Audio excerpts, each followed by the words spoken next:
Welcome to this podcast. GuiaCast, Logística e Supply Chain, episódio 18. No episódio anterior, falei sobre gestão da qualidade, TQM, operações estratégicas. Você aprendeu sobre definindo a qualidade do produto, definindo a qualidade do serviço, gestão da qualidade total, TQM, estrutura do TQM, técnicas do TQM, que inclui CEP, Controle Estatístico de Processo, Six Sigma e DMAIC. Não deixe de conferir o episódio 17 em www.guiacorporativo.com.br. No episódio de hoje, vou falar sobre o tema Planejamento e Controle de Operações. Você vai aprender sobre horizonte temporal para o planejamento e controle, a natureza da demanda em atividades de planejamento e controle, requisitos de mercado, agendamento de atividades, que inclui carga, sequenciamento e programação, gerenciamento de estoque, por último, gerenciamento de capacidade. No Top GuiaCast Coach vou falar sobre o tema A Mente Desistente. E esse episódio foi feito em parceria com o Guia Corporativo, onde você encontra o melhor conteúdo sobre estratégias, inovações, ferramentas e melhores práticas da cadeia de suprimentos de maneira online e acessível para que te ajude a crescer e ser bem-sucedido em seu negócio e em sua cadeia logística. Guia Corporativo, conhecimento e informação sobre logística e supply chain. Confira através do site www.guiacorporativo.com.br. Sinta-se à vontade para enviar um e-mail para guiacast@gmail.com se você quiser sugerir outras ideias de tópicos, discordar de alguma coisa que eu disse, ou apenas quiser dizer um oi. Ou também pode deixar uma mensagem no Facebook ou no LinkedIn, se é mais fácil, na comunidade GuiaCast, Logística e Supply Chain. E não se esqueça, se você precisa de um guia, considere se inscrever no GuiaCast. Sem mais, começamos!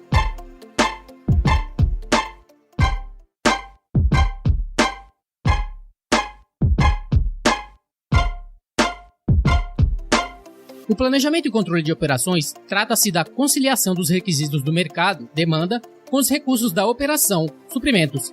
Planejar determinando o tempo e a natureza das ações que devem ocorrer no futuro. O controle é quando a operação está em andamento, determinando qual ação tomar se houver um desvio significativo do que deveria estar acontecendo. Na realidade, as atividades de planejamento e controle estão interligadas em uma organização contínua. A natureza do planejamento e controle nas operações depende de 1. Horizonte temporal das atividades de planejamento e controle, 2. A natureza da demanda na operação e 3. Requisitos do mercado, volume e variedade. Vamos falar inicialmente da primeira natureza, horizonte temporal para planejamento e controle. Planejamento de operações de longo prazo. Maior que 18 meses, preocupa-se com decisões estruturais como localização, layout, rede de suprimentos. Planejamento de operações de médio prazo. De 1 a 18 meses, preocupa-se em como a operação atenderá a demanda por produtos e serviços no médio prazo.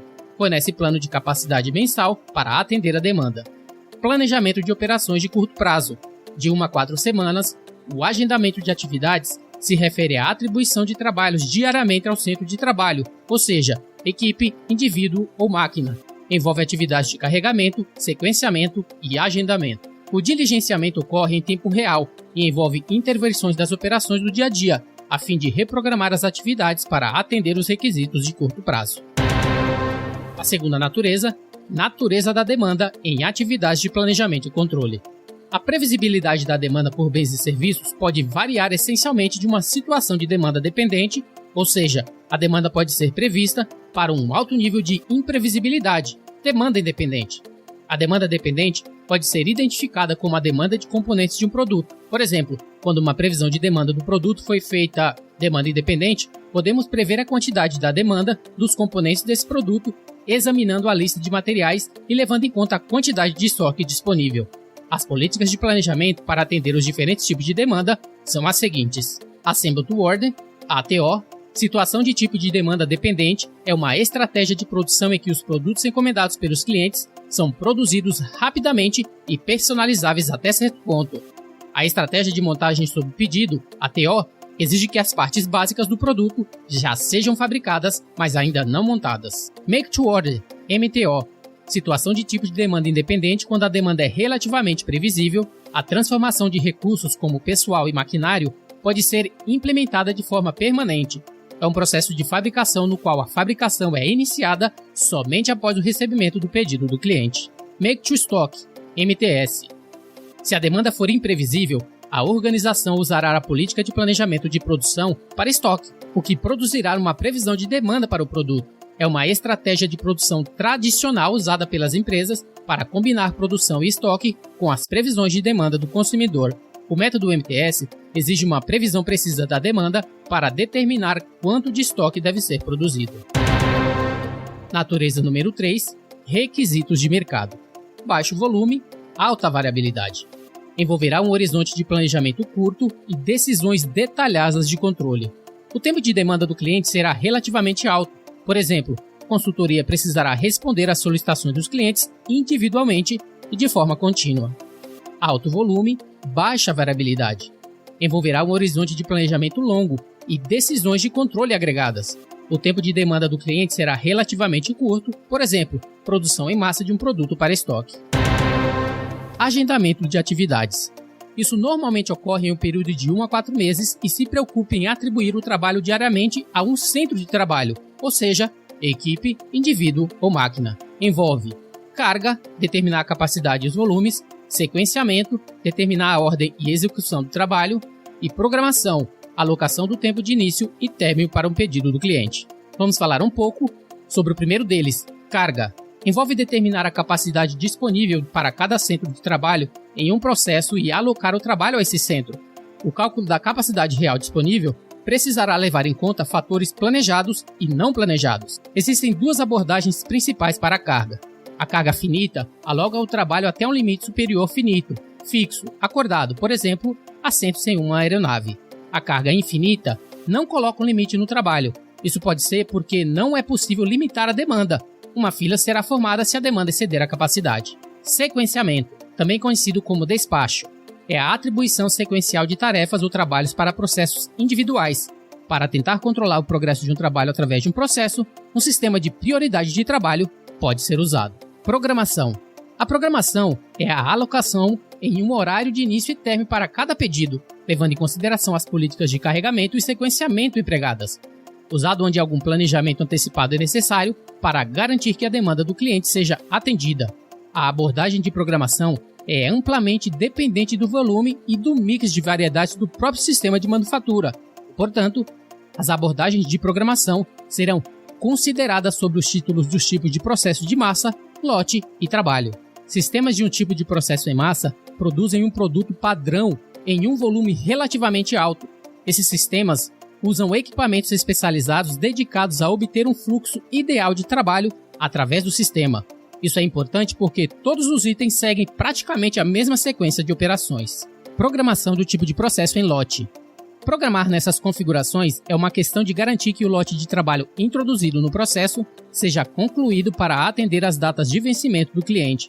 A abordagem MRP é frequentemente usada para determinar o tamanho do lote e o tempo, sequência de tarefas dos trabalhos para atender a uma demanda projetada expressa, na forma de um programa mestre de produção, MPS, desenvolvido a partir de pedidos de clientes e previsões de demanda. Programação de tipo de processo Jobim.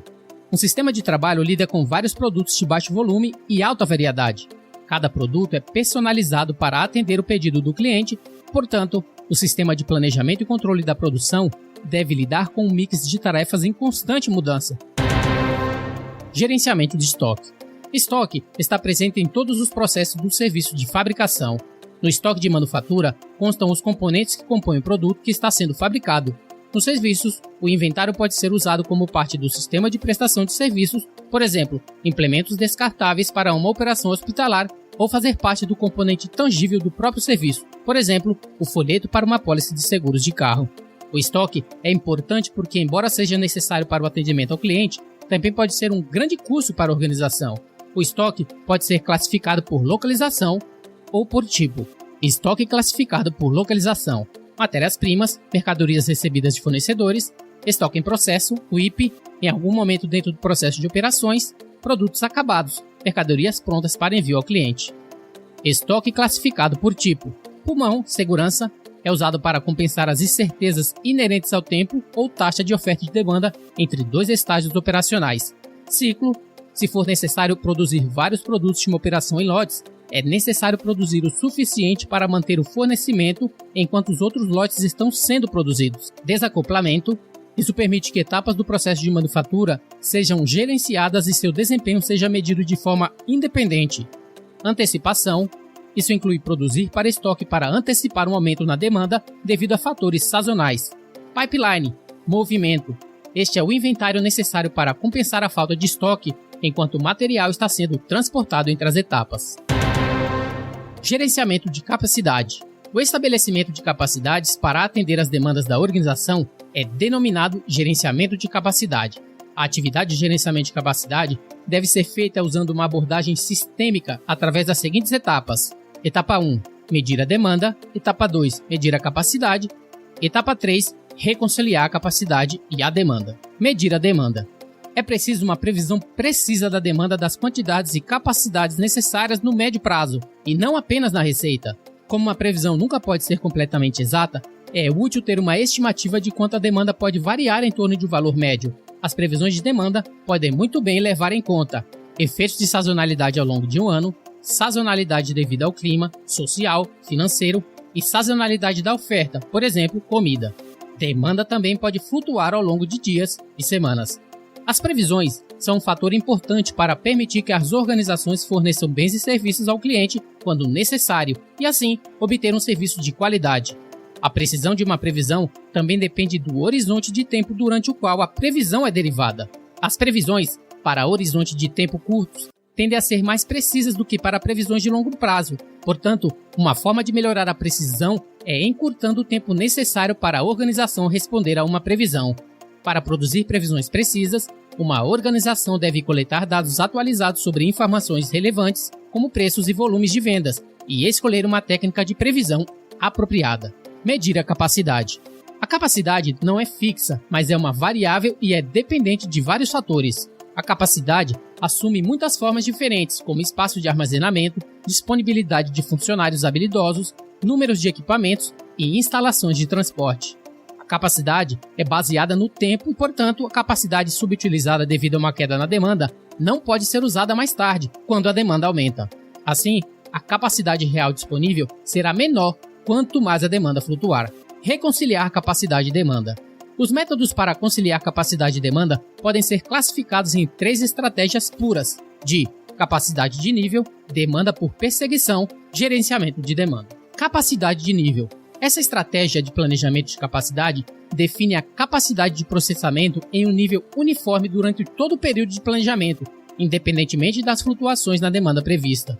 Isso significa que a produção é definida em uma taxa fixa, geralmente para atender a demanda média, e o estoque é usado para absorver variações na demanda. Demanda por perseguição. Essa estratégia procura combinar a saída com o padrão de demanda a longo prazo. A capacidade é alterada por políticas como a alteração da quantidade de pessoal de meio período, a alteração da disponibilidade de pessoal por meio de hora extra, a alteração dos níveis de equipamentos e subcontratação. Gerenciamento de demanda. Embora a capacidade de nível e as estratégias de demanda de perseguição visem ajustar a capacidade para atender a demanda, a estratégia de gerenciamento da demanda tenta ajustar a demanda para atender a capacidade disponível. Existem muitas maneiras pelas quais isso pode ser feito, mas a maioria envolverá a alteração do mix de marketing, por exemplo, preço, promoção, e exigirá coordenação com a função de marketing. Conclusão desse tema. Períodos econômicos fortes podem mascarar o desempenho de sua cadeia de suprimentos e algumas empresas optam por não melhorar ou limitam o que suas empresas podem se tornar. Empresas que percebem as suas fraquezas redesenham as suas atividades, assumem o controle de suas operações, crescem e se tornam mais rentáveis. As boas empresas mudarão e usarão as melhores práticas porque desejam se posicionar para o crescimento e para o sucesso.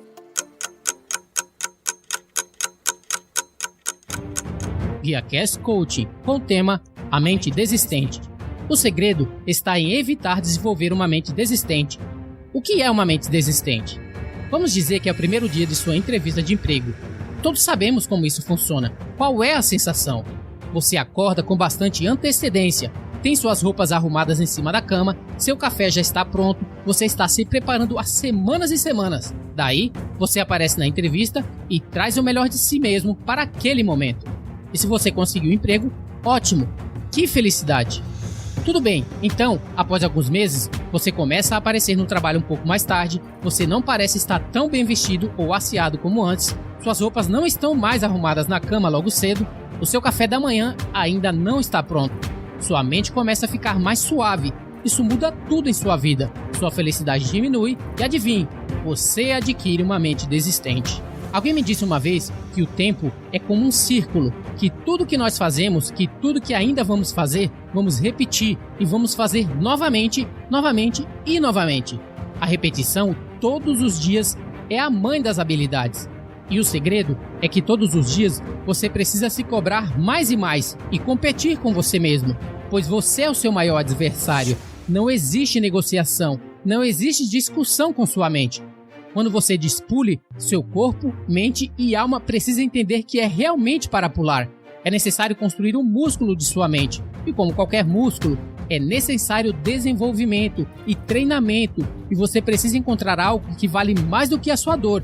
E usar essa dor para ser e fazer ainda mais. Se você escrever um livro sobre a sua vida e entregar para alguém ler, se esse livro não mudar a vida dessa pessoa, é melhor você começar a trabalhar muito, com mais e mais repetições, com mais autodisciplina, fazendo o que talvez você não gostaria de fazer, para que seja possível desenvolver uma armadura para a sua mente. Você precisa lutar. Quanto maior for a luta, maior será a paz. Você precisa vencer a batalha contra você mesmo, todos os dias. Mude a sua atitude e transforme a sua atitude negativa em positiva. São pequenas decisões durante o dia que colocam você no caminho correto. E quando você toma uma decisão, tome a decisão certa.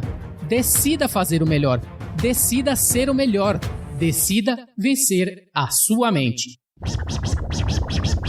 Muito bem, isso é tudo para o GuiaCast de hoje. Não deixe de se inscrever no podcast para que receba as atualizações quando novos episódios forem lançados. E se possível, deixe um comentário se você gostou do episódio e quer aprender mais. E caso necessite de mais detalhes, basta ir até o site guiacorporativo.com.br/podcast, que vou deixar disponível grátis para download a transcrição desse episódio, com mais e mais sugestões para que te ajude a se tornar o expert do supply chain em que a mente não desiste.